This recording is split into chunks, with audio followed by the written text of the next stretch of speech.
Construction and infrastructure development sector serves as a promising avenue which also generates employment opportunities for lower skilled and disadvantaged young women within local communities. The statistics are troubling as youth unemployment reached 43.8% among those aged 15 to 34 in the first quarter of 2024, which does emphasize the pressing nature of this issue. In many underprivileged areas, households frequently depend on the income of one individual, typically a young woman. To help us unpack this, we are joined by Mojapelo, who's the Director of Elmandi Road Maintenance. Mmathapelo, a pleasure to have you on the show this evening. Firstly, tell us a bit more about your story. You're the director in the construction industry. What motivated you to focus on really empowering young women in the sector? I think because when I initially got into the space, I realized how much I struggled as a young individual in terms of trying to find my feet, in terms of trying to find a network that could assist me in growing and developing.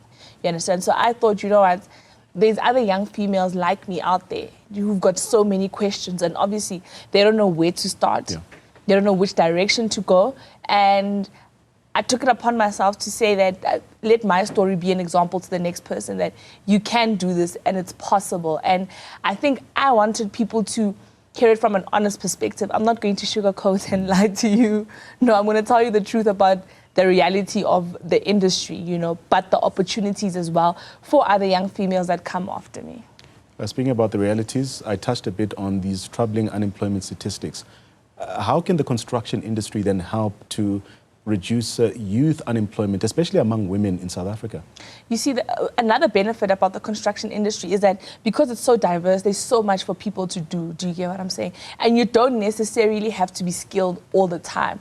You just have to be willing to work. Because more than anything in construction, what builds you is your experience. Do you get what I'm saying? I have somebody who came into the company, couldn't speak a word of English, and you fast forward, like, let's say 10 years later, because of his experience, he probably speaks better English than I do now, but his knowledge of the industry surpasses almost everyone that I've worked with simply because of experience. But he was willing to work himself from the ground up. You get what I'm saying? And that's how you learn. Because, I mean, you don't need to be an engineer, you don't need to be, those are like higher level qualifications, but obviously in order to address the unemployment, you get what I'm saying? There's so many other things that an individual could do. But there are challenges in the industry. Maybe let's speak to that. What challenges do young women especially face in entering construction, and how can companies address these issues? A network. There isn't a big enough network, you know, especially for young women. And I'm going to say young women, meaning between the ages of 18 and 35 to 40, let's put it like that. There isn't a big enough network. The construction industry is dominated by males and much older males, do you get what I'm saying, who do not really relate to our generation. So it becomes very difficult to break through those barriers and networks. And obviously the general stuff like nepotism, do you get what I'm saying? I mean, when you walk into a boardroom, you're a young woman coming into construction, like, what are you going to tell us? Your place is probably in the kitchen somewhere. Do you get what I'm saying? So having to fight through those barriers, you know, having to be a little bit more aggressive than, you know, yeah. It's very interesting. Going back to the issue around mentorship, how important is training and mentorship programs, especially for young women in this industry? Extremely important. Because one thing you need to know also about the industry is that you will make mistakes. You understand? You will make, no one is immune to that. You will make mistakes. And if you've got a strong, should I say, network or mentorship, you've got people to tell you. You understand what I'm saying? I believe that you should, somebody else shouldn't have to go get burnt the same place I got burnt if I've been there. I can tell you that, listen, there's fire there, you're going to get burnt. And if you do choose to go there, I would advise that you do it this way. And that is where mentorship comes in, because it is a very complicated industry, you know, and for people to remind you to be, what should I say, have integrity within the industry. You need to have a network of people you can conversate with and talk to and seek advice. But training is required on some level beyond matric. How can TVET colleges partner with construction firms to really prepare young women for the sector? So now that's another initiative that we are introducing into our company, is that we then want to offer on-ground experience. Do you understand? It's not nice. I'm not going to sit here and say you're going to have a rosy experience. No, it's not.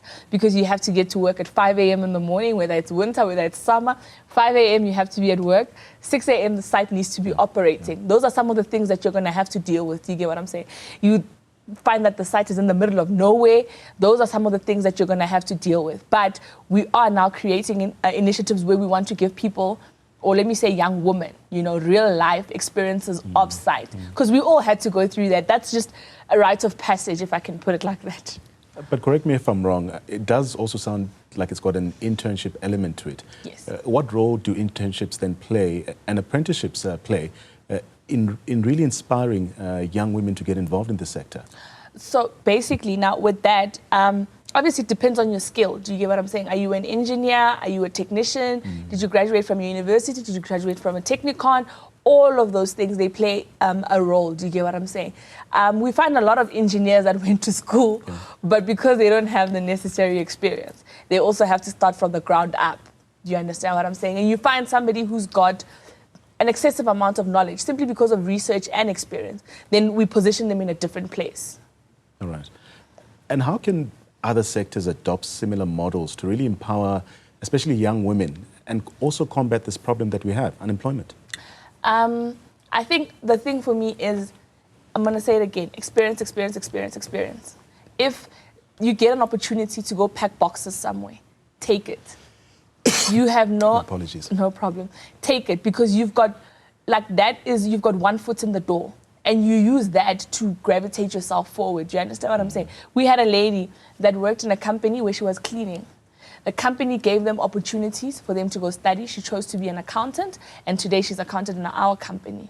Do you get what I'm saying? Is that don't ever undermine any sort of work that could be a stepping stone to something so much bigger. Yeah, yeah.